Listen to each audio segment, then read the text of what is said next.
Jua lilianza kupambazuka taratibu juu ya mlima mwitu, mwale wake wa kwanza ukigusa majani yaliyolowana na umande wa usiku.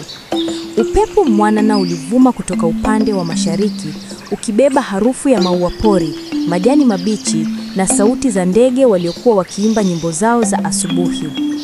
Pori la Ushindi halikuwa pori la kawaida. Hapa ndipo ulimwengu wa wanyama ulipokuwa umejipanga kwa mfumo wa utawala, sheria na hadhi, kana kwamba ni taifa kamili. Kila mnyama alikuwa na nafasi yake na kila sauti ilikuwa na uzito wake. Kiongozi wa pori hilo alikuwa Simba Mfalme Baraka, mwenye manyoya marefu ya dhahabu yaliyong'aa chini ya jua, macho makali yenye hekima na mwili uliosimama kwa fahari ya kifalme. Alitawala kwa miaka 7 bila vita, lakini amani hiyo ilikuwa inaanza kuyumba taratibu, si kwa nguvu za nje, bali kwa sumu ya ndani, tamaa, fitina na udanganyifu. Chini ya mti mkubwa wa mninga, wanyama walikusanyika kwa kikao cha asubuhi kilichoitishwa na Mfalme Baraka. Ndege walikaa kwenye matawi ya juu, fisi na tumbili wakiwa wamejipanga chini, pundamilia na swala upande wa kulia, na tembo wakisimama kwa heshima nyuma kama walinzi wa amani. Mfalme Baraka alisimama, sauti yake ikavuma kama ngurumo nyororo. Pori letu limekuwa na amani kwa muda mrefu, lakini nimepata habari kwamba kuna wizi wa chakula kwenye gala la kijiji cha Nyani, na baadhi ya vijana wa fisi wameonekana usiku wakirandaranda karibu na eneo la hifadhi ya maji.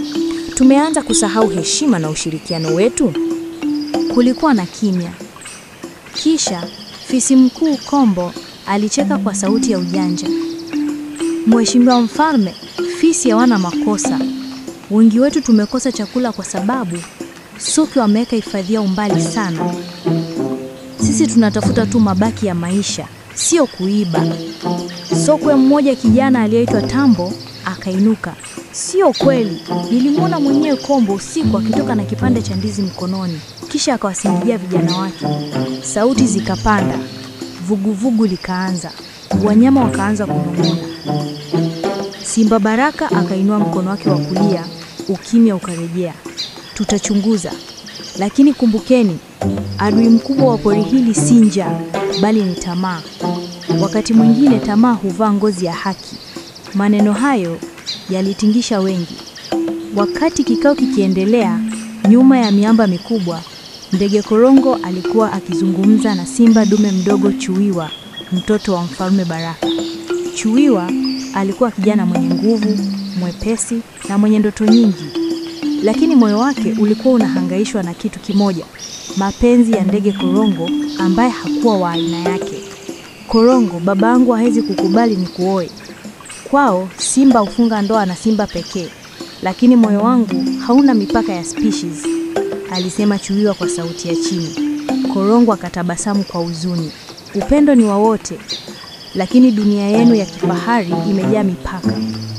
Ukijaribu kunipenda hadharani, utaitwa msaliti wa ukoo wako. Chuwiwa akavuta pumzi. Basi tutaficha, tutaishi kwa siri hata kama ni hatari. Korongo akamwangalia kwa macho yenye mng'aro wa machozi. Utakapoanza kujua siri za pori hili, utagundua kuwa si wote wanaocheka na baba yako ni marafiki. Kuna wanaopanga kumpindua. Chuwiwa akastuka. Nani? Korongo akamkaribia akanong'ona. Mmoja wao anakaa karibu mno na kiti cha kifalme, na anatamani kiti hicho kuliko amani ya pori. Chua akapigwa na butwaa, moyo ukamdunda kwa hofu na hasira. Wakati huo huo, mbali kidogo kwenye pango la kivuli, fisi Kombo alikuwa amekutana kwa siri na tai mzee Janguo, mzee mwenye macho makali lakini mwenye roho ya tamaa. Tunamwangalia Simba Baraka akihubiri amani, lakini sisi tunakosa chakula, alisema Kombo. Wakati wao wanakula nyama safi, sisi tunabaki na mifupa. Tai Janguo akatabasamu kwa ujanja. Mfalme Baraka amechoka. wakati wake wa kutawala unakaribia mwisho. Tutamgawa kutoka ndani, tutawasha moto mdogo wa fitina na wanyama watapigana wenyewe. Kombo akacheka kwa sauti ya kejeli. Na nani atakayekuwa mfalme baada yake? Tai akapiga mabawa yake kwa taratibu. Yeyote atakayeniletea siri za kifamilia za baraka, hasa kuhusu mwanawe, yule kijana anayeitwa Chua.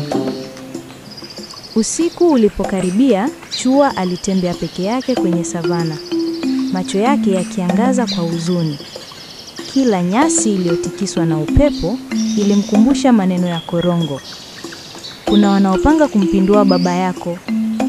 Akaangalia juu, akaona nyota zikimetameta, akasema kwa sauti ya chini, nitatafuta ukweli, hata kama utanigharimu uhai wangu. Lakini hakujua, katika kivuli cha miti, fisi Kombo alikuwa mkisikiliza kimya kimya, macho yake yakimeta kama ya mchawi. Upepo ulivuma ghafla, ukatikisa matawi. Sauti ya tai ilisikika juu ya anga. Mchezo umeanza na pori hili halitakuwa sawa tena. Je, Chua atagundua ukweli kuhusu njama ya kupindua utawala? Je, mapenzi yake na korongo yatafichuka?